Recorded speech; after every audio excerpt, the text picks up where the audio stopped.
અંતરના ઉભરા છે જાજા. મોટા વ્યક્તિઓના અંદરની ઘણી બધી વાતો હોય છે પણ કોઈ સાંભળવા આજના યુવાનો સાંભળતા નથી. એટલે હવે આપણે થોડી બાકી તો બાપુ જ બોલશે. આમાં બધાયને એક સરખા જીવન નથી મળતા, બધાયને એક સરખા જીવન નથી મળતા.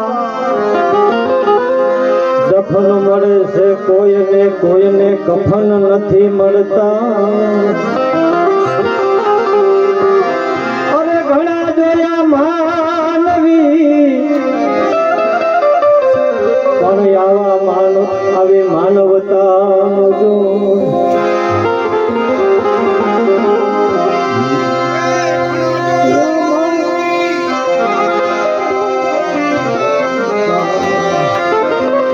મળે છે પથરા જાજા, ફરી આવા રતન નથી.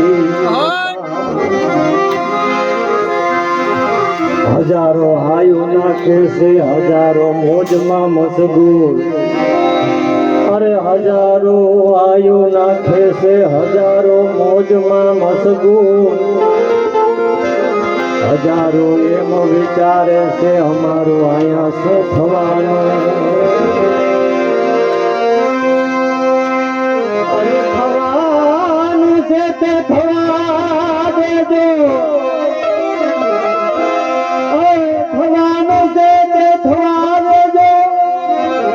પ્રભુનું નામ લેતા જજો. નું જણાવ્યું જાનકી નાથે કે કાલે સવારે શું થવાનું. મોલ મહેલા ઘણા બનાવ્યા ત્યાં કોઈ રહેનારા નથી.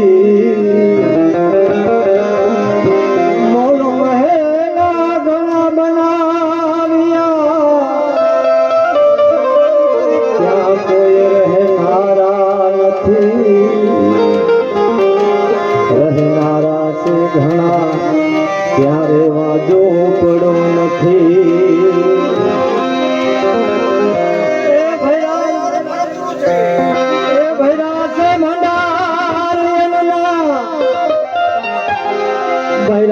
ભંડાર અન્નના ત્યાં કોઈ ખાનારા નથી.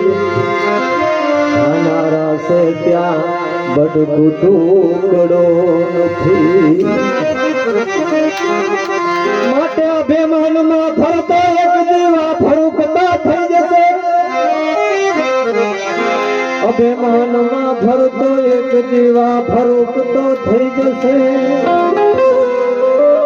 મોટાયને મરદાયનો આ ફાંકો બધોય ઉતરી જશે. બાંધી મુસકેટા સમસાનમાં લઈ જશે.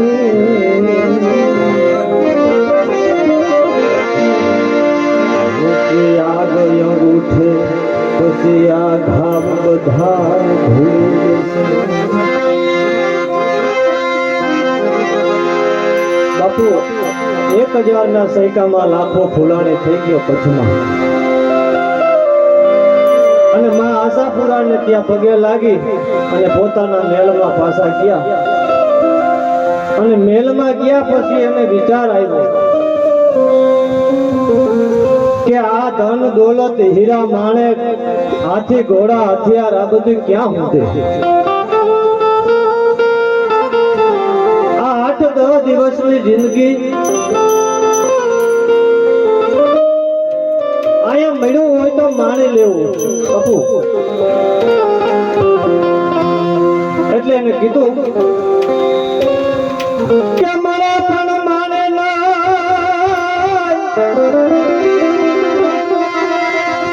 લાખો કે જેતે ફટો. મને પણ માને નહીં હો, મને પણ માને નહીં લાખો કે જેતે ફટો.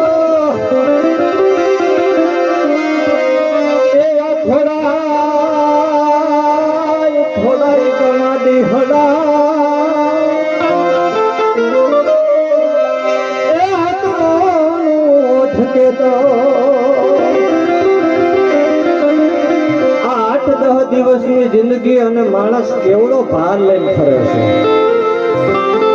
આવો વિચાર કરતા હતા ને ત્યાં રાણીબાઈ આ વાત સાંભળી અને એને કીધું, બાપુ કે દરબાર તમે ખોટું બોલો છો. 8-10 દિવસની જિંદગીની વાત કરો છો? અરે જિંદગી તો હાજે આપણે ભેડા બેઠા હોય ને સવારે રાખના ઢગલા થઈ જાય સમસારમાં. જિંદગી તો આટલી જ છે. રાણીબાઈ કીધું, બાપુ લાખો બોલ્યો લખપતિ,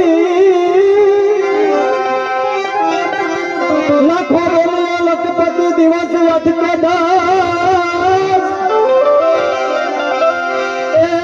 રાતે જોયા મલકતા.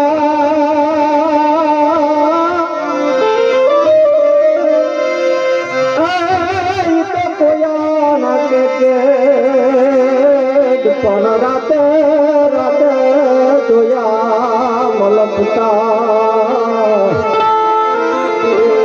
અરે રે ઈ તો કોયા કે દરબાર તમે 8-10 દિવસની વાત કરો છો. જિંદગી તો આપણે હાંજે બધા ભેળા બેઠા હોય અને સવારે સવારે રાખના ઢગલા થઈ જાય સંસારમાં. જિંદગી તો એ પલકારોની વધારે છે. પણ આ દરબાર અને રાણીબા ચર્ચા કરતા હતા ને તે રાજમાંથી કુંવરીબાઈ આ વાત સાંભળી કે બાપુજી તમે બે ખોટું બોલો છો. બાપુજી તમે 8-10 દિવસની વાત કરો છો આ જિંદગીની, અને માં તું ખોટું બોલે છે. જિંદગી હાંજે ભેડા બેઠા હોય અને સવાર સુધીની કેસ જિંદગી એટલી નથી. તો લાખો બોલો લખપતિ અમા ભૂલી ગઈ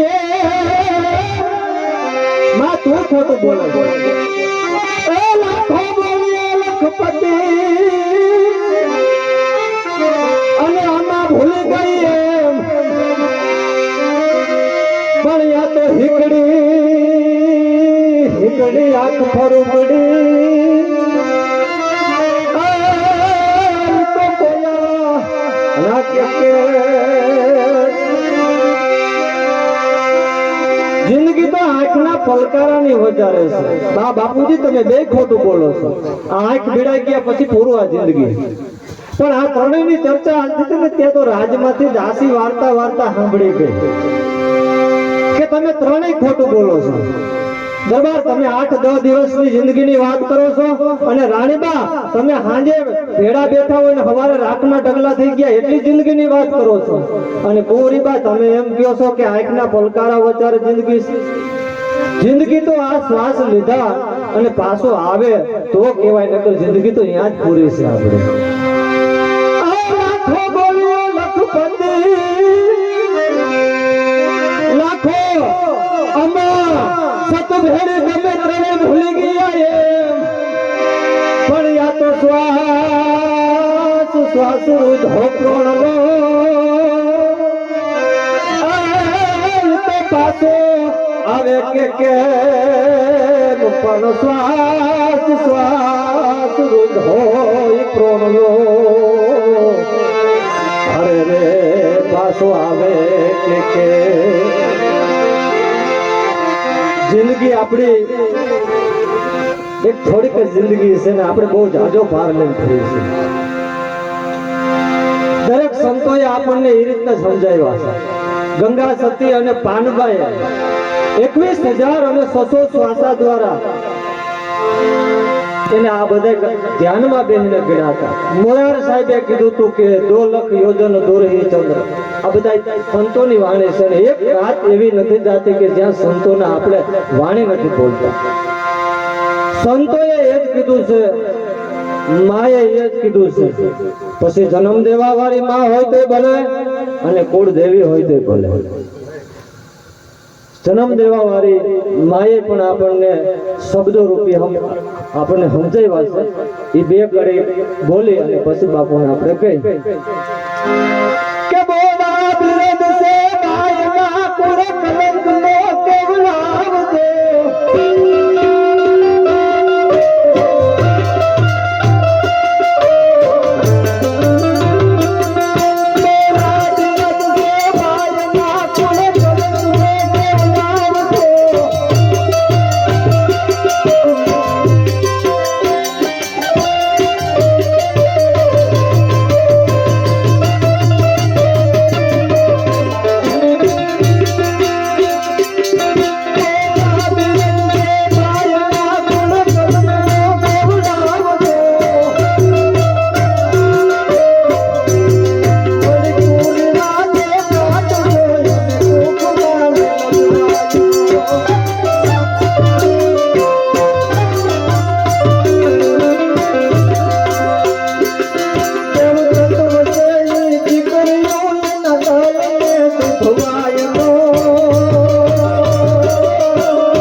કે આ મારો આ તારો એ બેટા